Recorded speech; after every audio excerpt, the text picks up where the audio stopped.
Bam!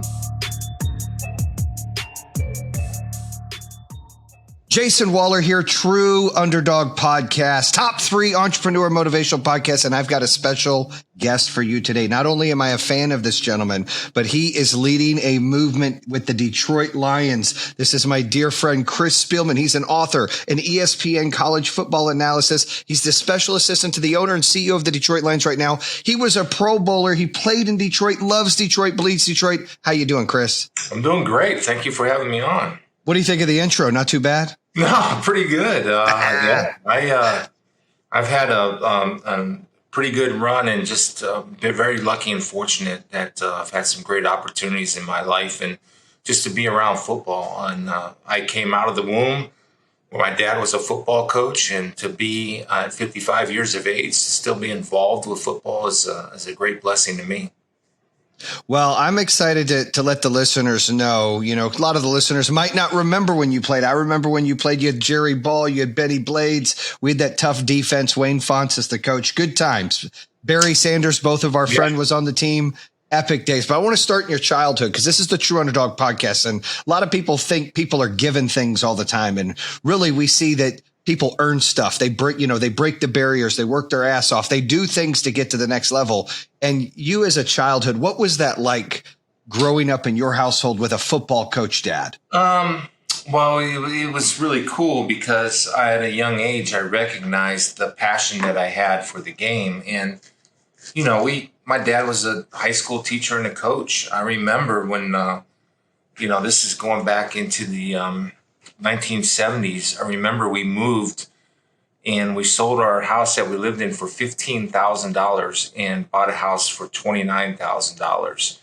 And I know it's all relative, but still, it just that my brother and I shared a room in a 2-bedroom bungalow. But we never went wanting. My parents always did a great job providing for us everything we ever wanted or needed. And I was very fortunate. And the one thing about my dad was that my brother and I, by the way, my brother's, for those that don't know, my brother's the general manager of the Minnesota Vikings. So it's truly a football family. But we always were with him. Like he would take us. I've been in a locker room since I've been 4. He refereed basketball during the winter. So we would travel around all these different high schools. So it was always about being around sports and always about learning how to compete at a young age. And I was very fortunate to realize that my passion for football and God-given ability to be able to take it to the highest level, I recognized that at a very young age. And I think he recognized that and cultivated that within me mentally and physically. Well, I read a story and remember, that we get along on a lot of things except where you went to college. I'm a big Go Blue Michigan fan. You went to Ohio State, but originally that wasn't the plan. I believe you wanted to go to Michigan and your dad said something to you. Yeah. So being in Ohio, I don't know how familiar people are. In Ohio, high school football is really, really big. It's a part of who we are as Ohioans, and we make no excuse for it. And he during the recruiting process, Bo Schembechler from Ohio, of course, did a great job recruiting me, and I really, liked what Michigan stood for. I liked what Bo stood for, and I liked what Ohio State and what, of course, Earl Bruce back then, but Woody Hayes, of course, was a famous coach there. And I remember telling my dad, I just came home from the Michigan visit. I said, Dad, I think I want to go to Michigan. And he says, nah, I'll tell you where you're going, you traitor. you're going to Ohio State, and that's the end of the story. But I really have such great respect for Michigan. In fact, even when I was a rookie or my second year, there was a linebacker coach by the name of Jimmy Herman. And I used to go over in the offseason during spring football and sit with the Michigan linebackers and talk about playing linebacker and stuff. And there's always been something about Michigan that I've always admired and respected. And anybody that knows, I'm not just saying that. It's a great rivalry and I talk mess like everybody else, but anybody that knows me knows the respect that I've had for that university and that football program for a long time. So when you got drafted, you were first of all, you made the Hall of Fame, the College Hall of Fame. So congratulations on that. That's a big deal. And you get drafted by the Detroit Lions. And What was that like, to fulfill your dream? For a lot of listeners out there, they're scared to take that leap of faith. They're scared to follow their dream. They think that they just wake up the next day and they either have it or they don't. They don't realize all the preparation and the work that you've got to put in to get your goals. What was that like? Was it fulfilling? So, here's my whole philosophy, and I'm sure you're a well-read individual, so you know the man in the mirror quote by Theodore Roosevelt. And the great line in that quote is about that we need to dare greatly, and if we fail, at least we fail while daring greatly, so we'll never be amongst those cold, timid souls that don't know the difference between victory or defeat. In my whole life, I could not imagine what it would be like not to have something on the line. Whether it's winning or losing, at least I'm going to feel something. And that's kind of been my mindset. And the kind of and I just come back to that because I was kind of reminded of that. So my youngest daughter has no idea, she's the best athlete of all the kids I have, but has no interest in athletics.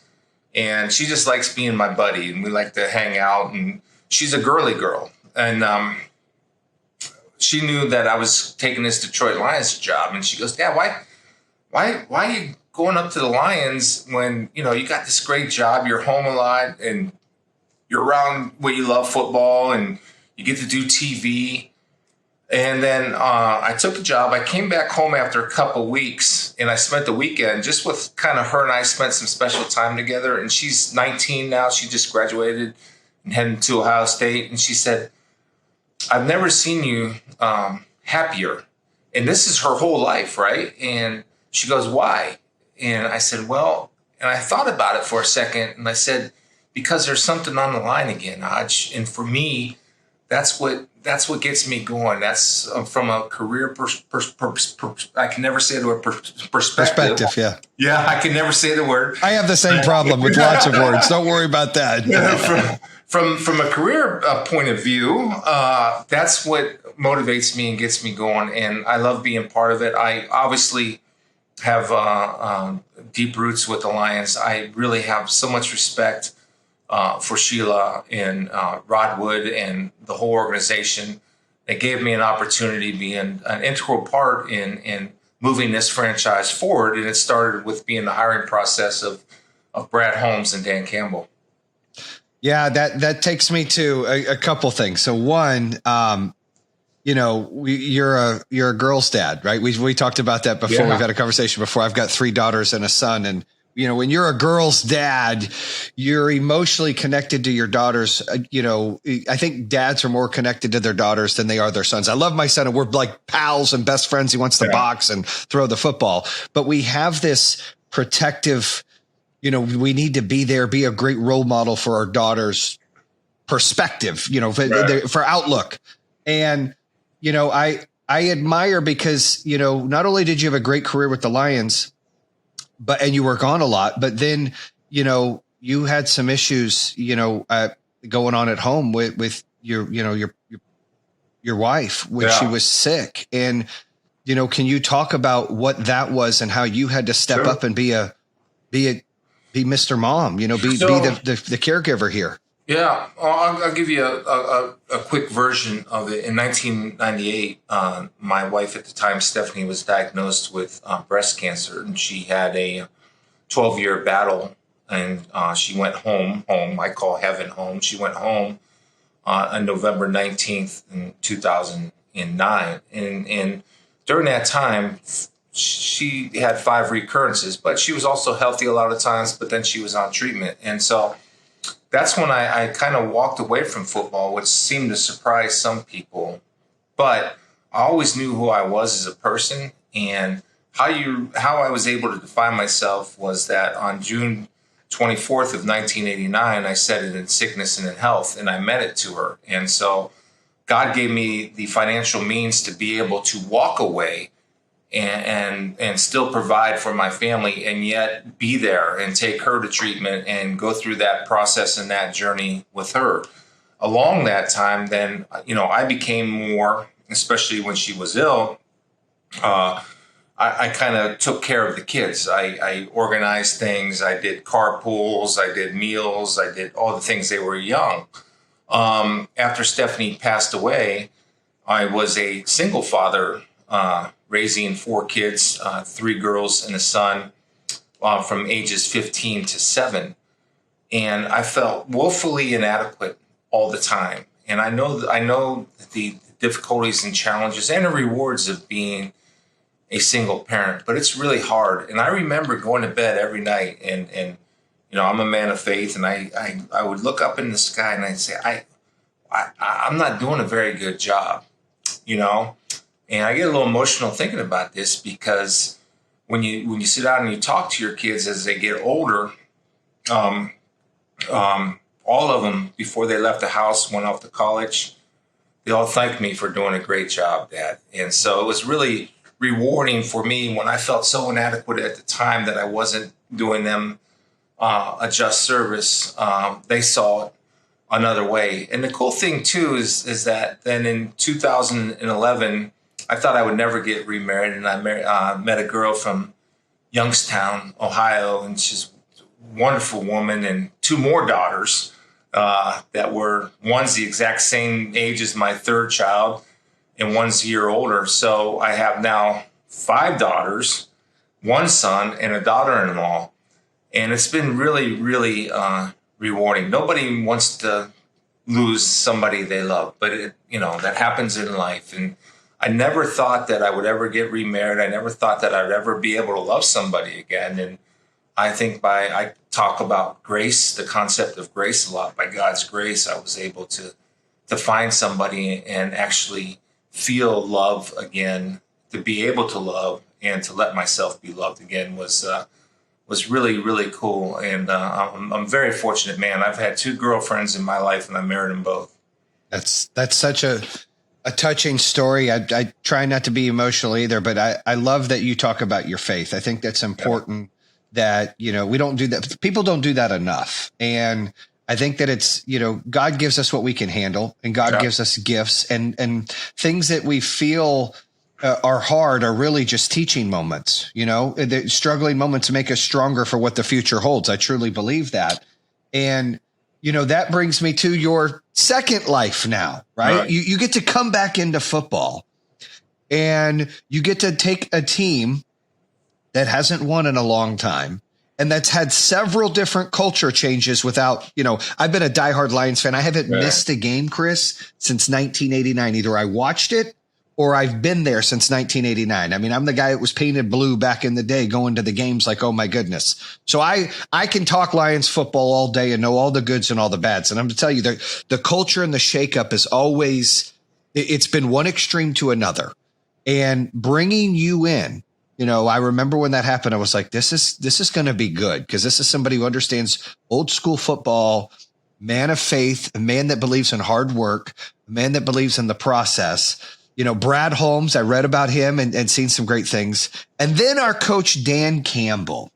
So let's talk about him, because you said, I tried to ask you, say, hey, can I come motivate the team one time? That's what I'm about. Inspiration, motivation. You said, man, we got that in Dan Campbell. Talk about Dan Campbell to me for a moment, because he's labeled as a character, but I'm excited what he brings to the table.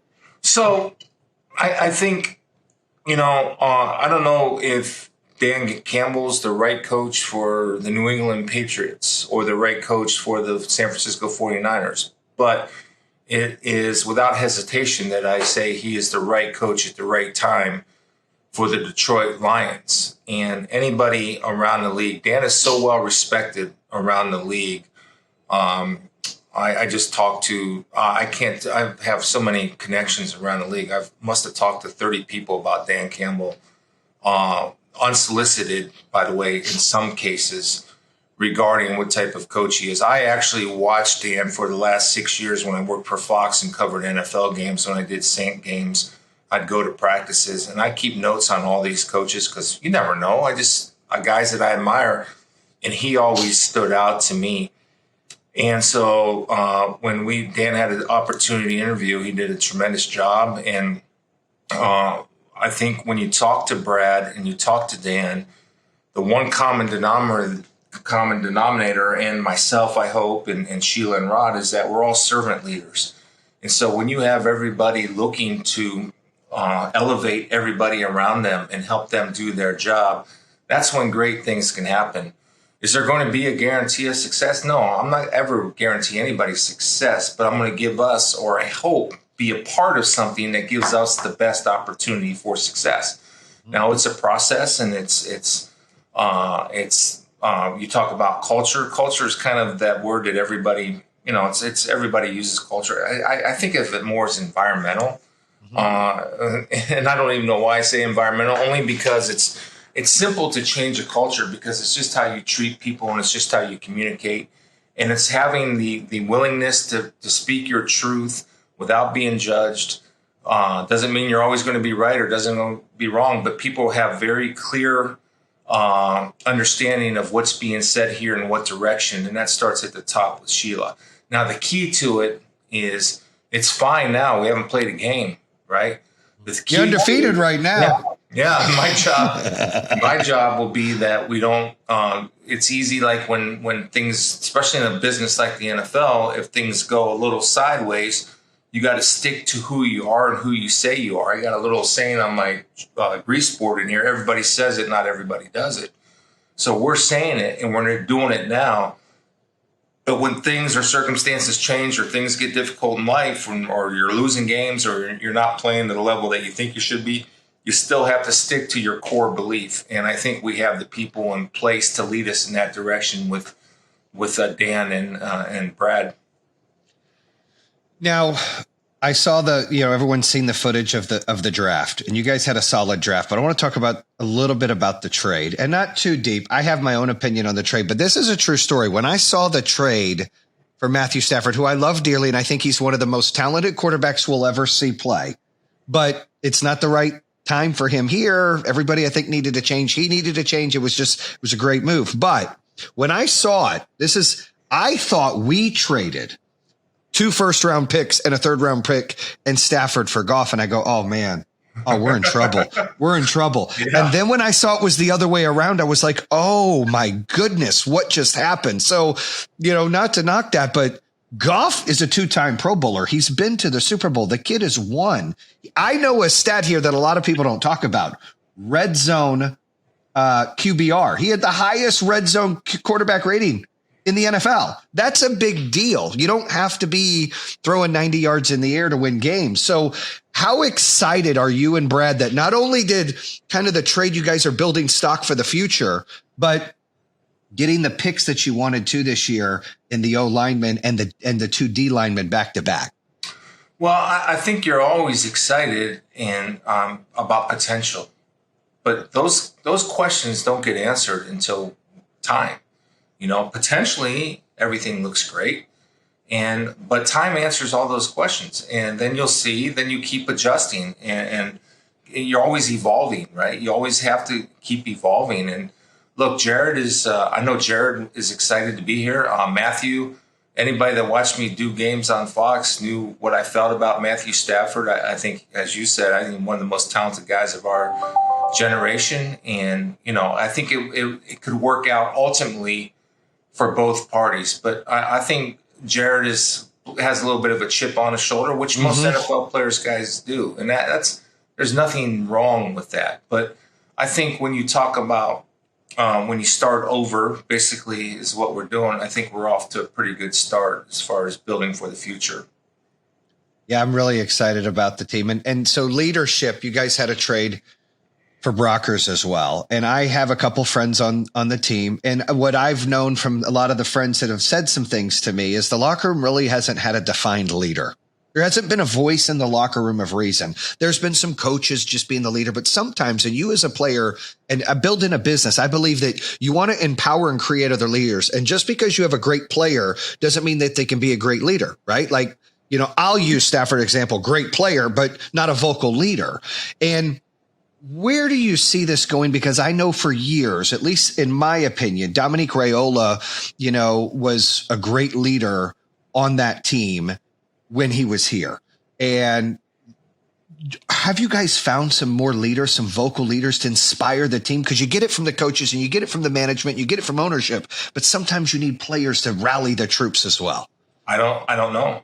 That's a time answered question. I don't know. I mean, I do know this. I'll speak generally about leadership in an NFL locker room.